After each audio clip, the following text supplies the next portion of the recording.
So hello mga Lamoneros. Yes, we're back. We're so back again and happy Friday, guys. TGIF. Thank God it's Friday. So weekend na naman bukas at makakapagpahinga na naman kayo or tayo. Pero sa akin bawal magpahinga kasi syempre madami pa akong content na i-cover para sa inyo. Double kayo tayo or double kayo tayo kasi madami akong anak eh. 5 yung anak ko. Hindi, joke lang. So ayun na nga mga Lamoneros, kung last Friday, binali-bali natin yung munggo with munggo overload, ngayon, pork sinigang naman yung babali-baliin natin. So ayun na nga mga Lamoneros, today gagawa tayo ng pork sinigang sa pakwan. Yes, you heard it right. Pork sinigang sa pakwan Alamanam style. Kasi trust me, masarap talaga to compared dun sa normal na sinigang. Alam, for me mas nasasarapan talaga ako sa pork sinigang sa pakwan. At mas sasarapan pa natin yung atake ng sinigang natin, sinigang sa pakwan natin. So tara Lamoneros, let's go, samahan niyo ako. So ayun na nga mga Lamoneros, meron tayong sile, sitaw, talong, radish, okra, meron din tayong pakwan, yan yung pambali natin, sibuyas, kamatis, bawang, and pork, and syempre hindi mawawala yung kangkong, maraming kangkong kasi favorite ko yan. And thank you, Rastaklad. Joke lang. So, ayun na nga, simulan na natin. Buksan na natin yung pan and lalagay, yung stove and lalagay natin yung pan. Lagyan natin ng oil kasi igigisa muna natin yung bawang at yung sibuyas. And after nating isitay-sitay yan, syempre ilalagay natin yung kamatis dyan. Then halo-halo gaming lang tayo dyan. Then right after that, igigisa natin yung pork natin, syempre. Then ilalagay natin yung tubig na pinag-pressure cooker natin dun sa pork. Yun ilalagay natin para mas malasa siya.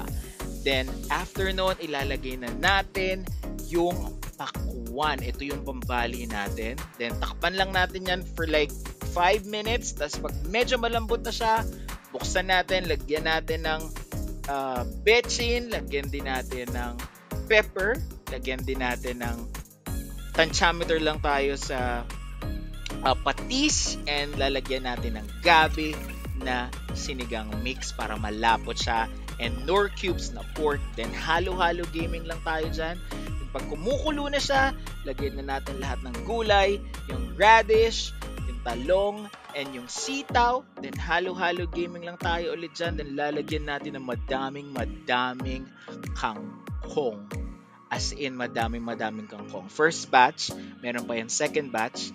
Sisiksikin natin yan ng kangkong. Lulunudin natin ng kangkong yung pork sinigang sa pakwan natin. Then, syempre, lalagyan natin ng sili. Then, after nyan, tapos na. Iti-taste test na natin yan. Oh my God, tignan nyo naman yung kulay nyan, mga Lamoneros. Ganyan ang sinigang. Tignan nyo naman yung kulay at sobrang lapot ng sinigang na yan. So, kuha tayo sa separate na bowl. Ilalagay natin yung mga gulay at yung pork and yung pakwan na iti-taste test natin. And I'm really excited kasi sobrang bango ng pork sinigang sa pakwan habang niluluto ko. Oh my God, tignan nyo naman yung sabaw niyan. Oh my God, look at that. Tignan nyo yung pakwan. 'Di ba? So, right after nyan, iti-taste test na natin yan. So, tara, let's go. Ayun na nga. Finally guys, we're done. So ito yung nagawa ko. Grabe. Oh my God. Tingnan nyo naman. So tingnan natin. Mainit pa siya. Tingnan natin yung may pakwan syempre. Syempre gusto ko yung may taba-taba.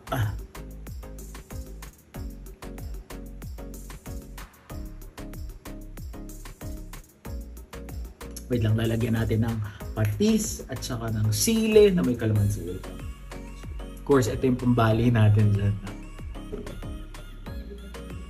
Patis, madaming patis syempre kasi may ligaw sa maalat.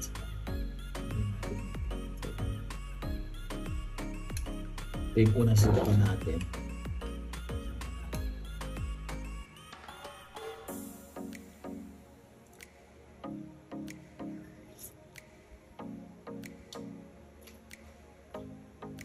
Grabe, sobrang sarap. Yung yung pakwan parang naging mainit.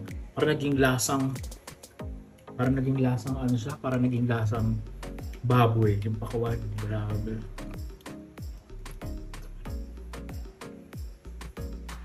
Grabe, super laluch. Sinigang na pakwan alamanam.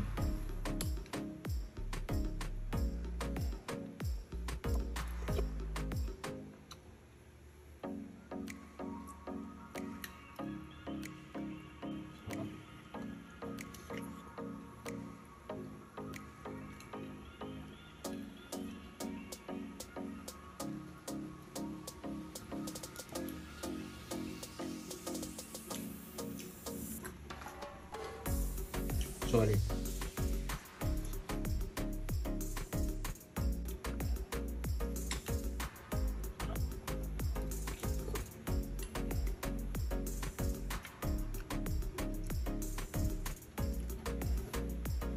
Mainit pero super. My God, super lala. Super sarap. Grabe. Last ones kakain na talaga ako.